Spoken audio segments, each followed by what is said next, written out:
is the worst possible coach the Flyers could hire? And even though Cutter's not doing it here, the fact that he's breaking out, does that bode well for the upcoming draft? And what is the difference between Forster and Tippett and the steps they can take? We answer that all for you on the Shootout. Hey, everybody, how you doing? Well, that's good. Welcome to our little extra content. I'm trying to make sure this Shootout thing happens. I'm going to keep calling it that. Welcome to the Shootout. I'm Bill Matz, your director of fun and games. This is Kelly Hinkle from Broad Street Hockey, and we had so much fun answering your mailbag questions. We're going to get to a few of the leftovers that didn't make Thursday's show. So let's just get right into it, Hinks. Let's do it. Let's lead it off with Kaiser Sose. I wonder if it's really them. From the movie? Yeah, exactly. Yeah. Who would be the worst plausible coach the Flyers could hire? And why is it Rick Tocchet? Yeah, I was like, Kelly's not even going to have a funny answer. She's just going to go with her answer. It's honestly, would Peter Laviolette be worse? Ian LaPerriere is worse. Ian LaPerriere is the answer. That is correct, yes. Peter Laviolette, listen, I mean, we just watched that Rangers game. That team stinks, and it's not because of a lack of talent. Mm-mm. But, like, they've quit because of things the front office did. Yeah. I truly believe man, we hate Chris Drury, and we hate Dolan. Like, yeah. I just think that's what it comes down to. Us. And, yes, Peter Laviolette, maybe he could be doing a better job, but I don't know. If you hate your boss, is the motivational speech going to get you going? No. You know, no, I don't think Peter Laviolette's a good choice for this team. I don't think he's the worst, though. You're right. It's Ian LaPerriere. It's Ian LaPerriere. It is. We could come up with a lot of funny answers. Yeah. But at the end of the day, just one, public perception. What has our exposure been to Ian LaPerriere? The worst penalty kill imaginable, and a Phantoms team that is mediocre. Mid. Yeah, like I just... Everyone makes the playoffs. Maybe he's a great coach, and we just don't know it. But just in terms of... keeping it a secret? Yeah, I just, like, maybe whatever. Like, he gets the head coaching job in the NHL, and he has some skill that we don't know about that didn't show itself, like coaching the penalty kill or coaching the Phantoms. Sure. Maybe those things are possible. But there is no proof that he is any good whatsoever.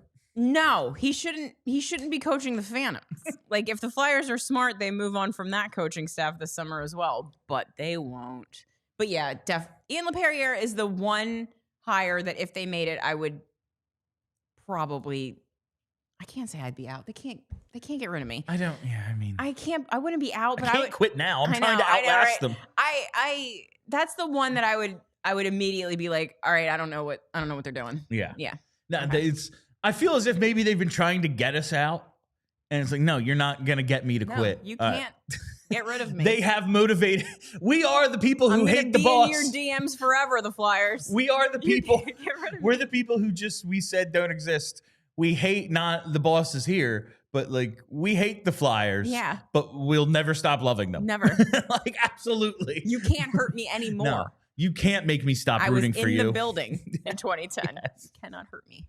Yeah, but worst possible, other than Lappy, Dave Haxtell. Yeah, like Dave Haxtell, sure. That's a rough one.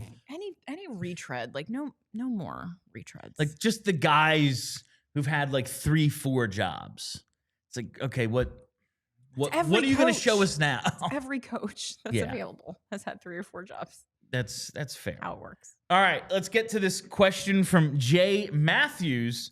And it's kind of interesting. Mm-hmm. So Cutter Gauthier looks to be the real deal.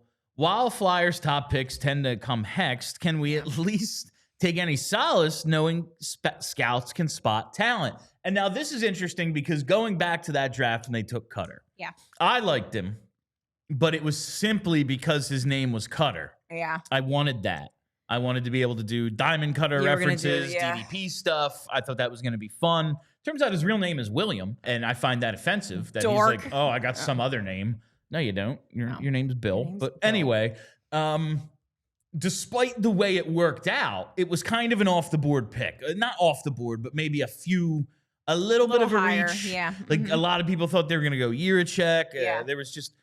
There were players ranked ahead of him. And now it looks as if he may live up to the billing, or at least be somewhat close to what you expect out of a 5th overall pick. can you take solace in the fact that they got it right, even if it ultimately didn't work here?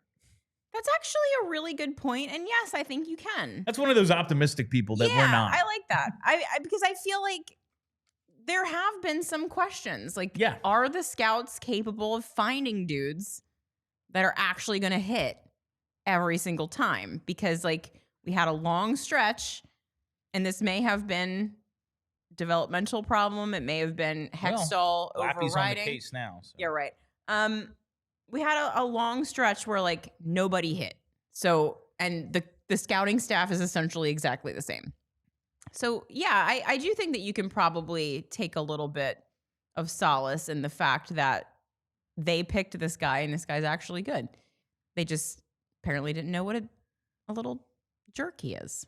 Yeah, and maybe one day we'll get the if full only story. they knew. Well, just tell us, you little dork. God. Yeah, if only like I'm all I ears. I know you want to tell me. I'm all ears. You can DM me. I'll tell Bill. We won't tell anybody else, but I would like to know. Yeah, just for my own. Yeah, like for my own personal benefit. I won't even say it on the show. I'll make something else up. I'll sign an NDA. Sure. Just tell me so that I know. There are so many off the record conversations that I'd be willing to like not even divulge. So many. Just for my own personal. Yeah, there are things that I personally need to know, and I would tell none of you about them if those were the conditions of me learning.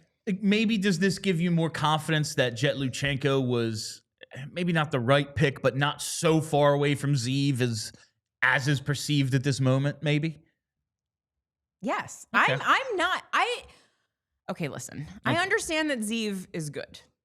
But like people are like essentially just like have decided that he's Cale Makar. Like he's got to do it at the NHL level first. Like I need to see like he's probably going to be good, sure, but like I don't have any reason to believe that Jet Luchenko is not going to be good either, because he looked pretty dang good as a child playing in the NHL for a few games. So like, can we just like, I don't want to talk about Zeev Buoyam anymore. We are going to talk about Zeev Buoyam until Jet Luchenko is awesome. I don't even know him. All right, let's get to this last question here from Wooder. That's right. It's Wooder, who is apparently a friend of the pod, Kelly tells me. Wooder is a friend of the pod. Longtime BSH radio listener. Love Wooder. Absolutely. Dr. Wooder. Doctor. Actually, he's a doctor. Yeah. Outstanding. That's insane that a doctor listens to me and my nonsense. I know, right? Anyway, Forster and Tippett get lumped together as young guys with potential for steps forward, but Forster is 23 and Tippett is 26. Morgan Frost was seen as a finished product, a flawed player, but he is younger than Tippett. Why do we think Tippett isn't just what he is? What a good question. It is. And I think this is multi-layered here because we talked about Tippett on the post game, and one, just like get him a center and a functional power play, and his numbers improve simply because of that. Yeah. Two, it's because of tangible tools.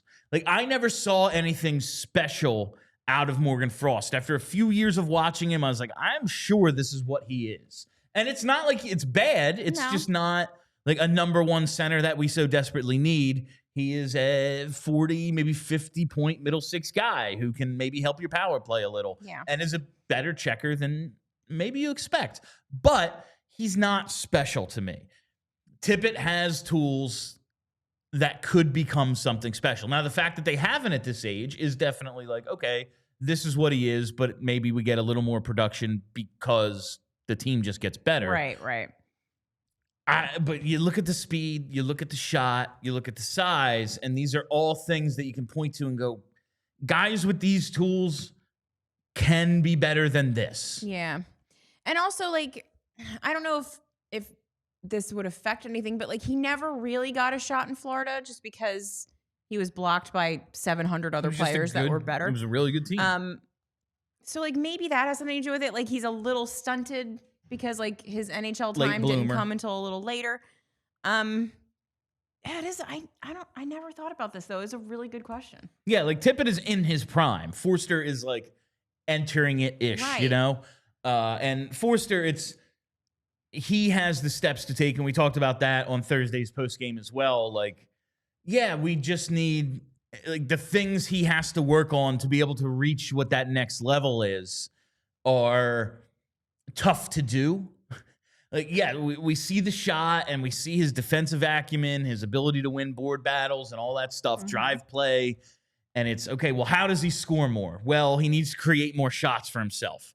Can he do that without adding at least like half of a step skating? There was a play Owen Tippett made in the offensive zone where he has the puck in the left circle and skates across, holds it out, and gets over to the right circle and takes a shot. And he can do that because he's a really strong skater. He can beat the defenseman around and get the shot on net. I don't know if Tyson Forster can do that at his current foot speed and skating ability. And if he can't create his own shot, how then do we get him to take the next step? Well, get a better power play. Yeah. That's... And also, like, if we're saying, like, this is what Owen Tippett is, well, then, like, what he is like, a really good skater, a super fast guy with a sick shot who just needs to take more of them and hit the net. Like, both of those things, like, those aren't things he needs to learn. You know what I mean? Like, those aren't skills he needs to develop. He just needs to do it. Yeah, like Owen Tippett, I asked Charlie what was the reason for his disappointing season, and he said he wasn't assertive enough. I really just believe, and you look at the shot total, like, did not shoot nearly as much as last year. Yeah, he needs to shoot and more. When the power play, he has no power play goals. And he didn't shoot as much. Right. Well, yeah, his numbers are down, of course. Yeah. So maybe that's just the difference right there. Right. And so if this is what he is and all he needs to do is shoot the puck more, like that's an easily solvable problem. Yeah. All right. And that is the shootout. That is our little extra content for you there. Some extra mailbag questions. So thank you so much for joining. Thank you for hanging out. Make sure you're following us here on the YouTube. Hit that like button. Do it. Like us. Follow us, subscribe, all that. Set the reminder bell so you never miss a live show. Follow us on Twitter at PHLY_Flyers. And follow the podcast wherever you get those. Just search PHLY Flyers. I'm Bill Matz. That's Kelly Hinkle. Till next time, roll on tank.